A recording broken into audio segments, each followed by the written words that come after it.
नमस्कार मेरे प्यारे साथियों, पुनः कई दिनों बाद हम आप लोगों के सामने आए हैं।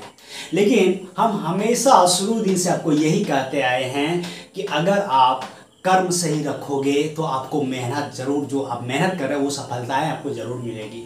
कर्म प्रधान विश्व करे राखा, जो जस करे सो तस फल चाकाबे। मेरे प्यारे दोस्तों, आप जैसा कर्म करेंगे वही आपको फल मिलेगा। ये इतिहास इसका साक्षी रहा है आदिकाल से। मेरे प्यारे दोस्तों, आप कितना पढ़ते हैं ये तभी मायने रखता है जब आप सिलेबस के अकॉर्डिंग पढ़ते हैं। वरना अगर आप सोचो जरा, एक ही सब्जेक्ट को लेकर के दिन भर बैठे रहेंगे या आधा दिन बिता देंगे तो फिर क्या होगा आपका।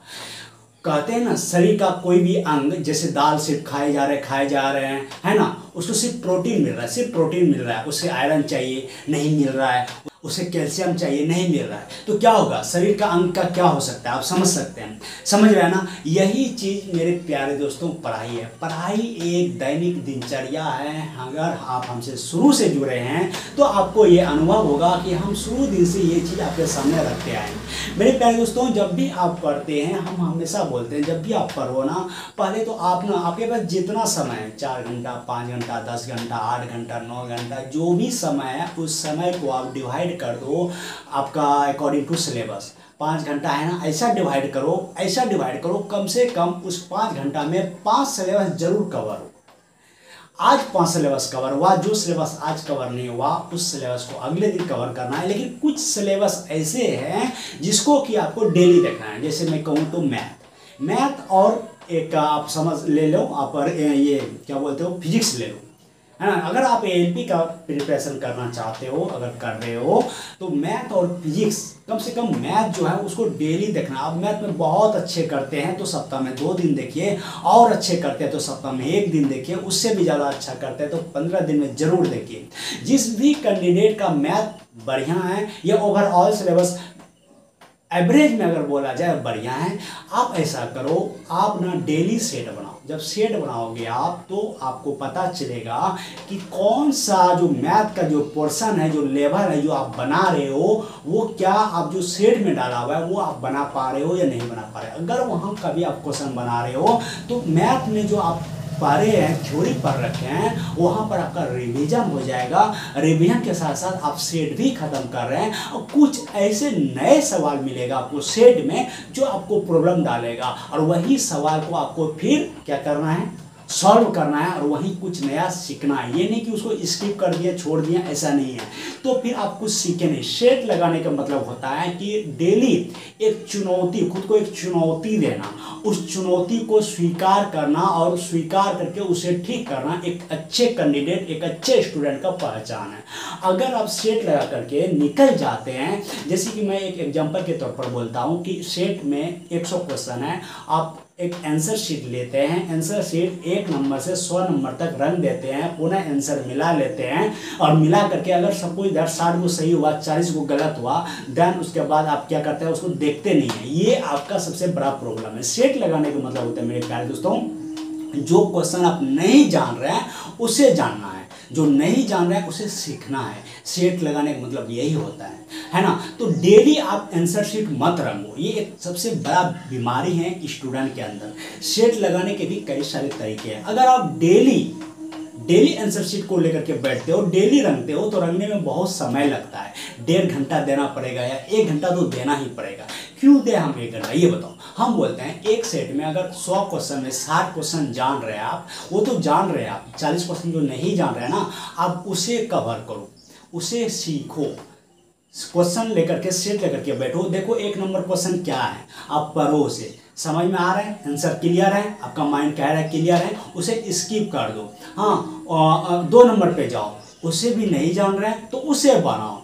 अगर वो जीके हैं, उसे आप जान रहे हैं तो उसको ठीक है पढ़ के स्किप करो, आगे बढ़ो। आगे में फिर जीके आ रहा है, नहीं जान रहे हैं तो उसे पढ़ो। दूसरा बात क्या करना है, सेट के पीछे जब आप जाएंगे तो वहाँ पर देखना आप उसका डिटेल दिया रहता है। अगर जीके है तो जीके रिलेटेड, उससे रिलेटेड आपका 4-5 क्वेश्चन वहाँ पर मिल जाएगा। तो उस क्वेश्चन को जरूर हिट करना है, उस क्वेश्चन को जरूर देखना है। यहाँ पर क्या होगा मेरे प्यारे दोस्तों, जब आप थ्योरी पढ़ते हैं ना, तो थ्योरी पढ़ने के बाद जब पुनः सेट सेट पर आते हैं तो थ्योरी से ही क्वेश्चन यहाँ पर भी रहता है। तो थ्योरी में हमने पढ़ा, सेट हमने दिया, रिवीजन हो गया, जो कुछ नया मिला वो हमने क्या हो गया, नया सीख लिए। ये एक अच्छे स्टूडेंट का पहचान है और यही याद रखना, यही आपका रिजल्ट बनाएगा। और ध्यान रहे, अगर आप यहाँ फाइट करने से अगर डरते हैं, अगर दे को चुराते हैं, मेहनत से कतराते हैं, तो यही हाल आपका एग्जाम में होगा, बहुत बुरा हाल होगा, रिजल्ट नहीं होगा मेरे प्यारे दोस्तों।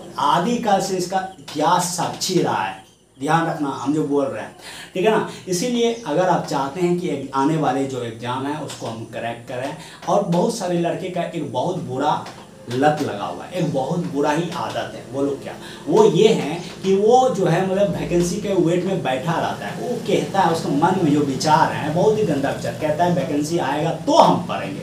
अरे हरामी, वैकेंसी कहता है तुम पढ़ो, मैं आऊँगा तभी तुम्हारे पास जाऊँगा, है ना। अब सोचो जरा, जो स्टूडेंट पहले से तैयारी कर रहे हैं तो उसका क्या होगा। अगर तुम चाहते हो कि आज वैकेंसी दे, अभी वैकेंसी दे और अभी से हम भी रहें, तो 2 महीना में क्या उखाड़ लोगे तुम। जो 2 साल से 4 साल से लगा हुआ है उसका क्या होगा, तो नाइंसाफी हो जाएगा ना। हाँ बोलो, तुम ही बोलो। इसीलिए ऐसा ना करो। देखो, अगर आप सच में एक सच्चा स्टूडेंट हो, कुछ करना है, एग्जाम क्रैक करना है, एक सीट चाहते हो, कंटिन्यू लगे रहो। वैकेंसी जब देगा ही। हम लोग जैसे पढ़ते थे ना, ये नहीं देखते थे कि वैकेंसी कब आएगा नहीं आएगा, अपना सिलेबस कवर करते थे। हमेशा ये पर डे का रूटीन रहता था, 10 घंटा पढ़ना है तो पढ़ना है, सिलेबस कवर होना चाहिए तो कवर होना चाहिए, मेरा जो टाइम टेबल है वो नहीं बिगड़ना चाहिए तो नहीं बिगड़ना चाहिए, ठीक है ना। तो इन चीज़ों को जो आप फॉलो करोगे तो एकदम 100% हम गारंटी के साथ कहते हैं आपका रिजल्ट होगा।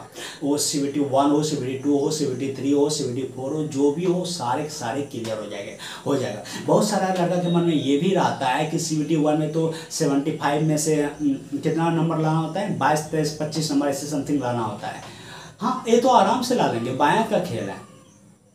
ये नहीं देखता कि आगे CBT 2 है, वो कहता है अरे फिर CBT 2 का तैयारी करेंगे। अरे कितना माइंड से वो बकलोल है। सोचो जरा, CBT 1 हो या CBT 2 हो, वही क्वेश्चन रहता है, मैथ रहता है, फिजिक्स रहता है, रीजनिंग रहता है, GK रहता है, GS रहता है। क्या बताओ, CBT 2 में क्या वहाँ आसमान से उतारता है क्या? वही रहता है। अरे आपको छांटने के लिए, आपको भगाने के लिए एग्जाम के ऊपर एग्जाम कर दिया जा रहा है। अगर तुम सिलेबस को कवर कर लोगे तो क्या CBT 1 क्या CBT 2 कोई मायने नहीं रखता है। आपके लिए CBT 4 भी अगर आ जाए तो वही सेम दृष्टि रहेगा, सेम व्यू रहेगा, सेम चीज़ रहेगा, कोई फर्क नहीं पड़ने वाला है। इसीलिए मेहनत करो, ईमानदारी पूर्वक खटो, ईमानदारी पूर्वक जैसा खटोगे वैसा ही फल प्राप्त होगा, इतना ध्यान रखना, ठीक है। उम्मीद करेंगे इन चीज़ों को आप समझे होंगे, और नहीं करते होंगे तो आज से और अभी से ही ये काम चालू करेंगे। दूसरा बात रहा दोस्तों, मेडिकल से रिलेटेड बहुत सारे क्वेश्चन आप लोग पूछते रहते हैं बीच बीच में। मैं हमेशा कहते आ रहा हूँ कि मेडिकल से रिलेटेड आप लोग ज़्यादा चिंता ना करें।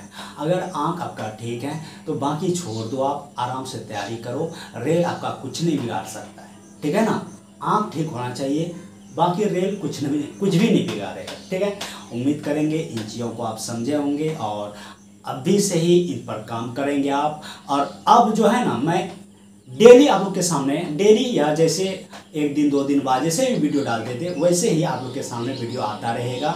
हाँ, और जो भी क्वेश्चन रहेगा वो कोशिश रहेगा यही कि ज़्यादा से ज़्यादा उसको हम डील कर दें, ठीक है। मिलते हैं नेक्स्ट वीडियो में, तब तक के लिए जय हिंद।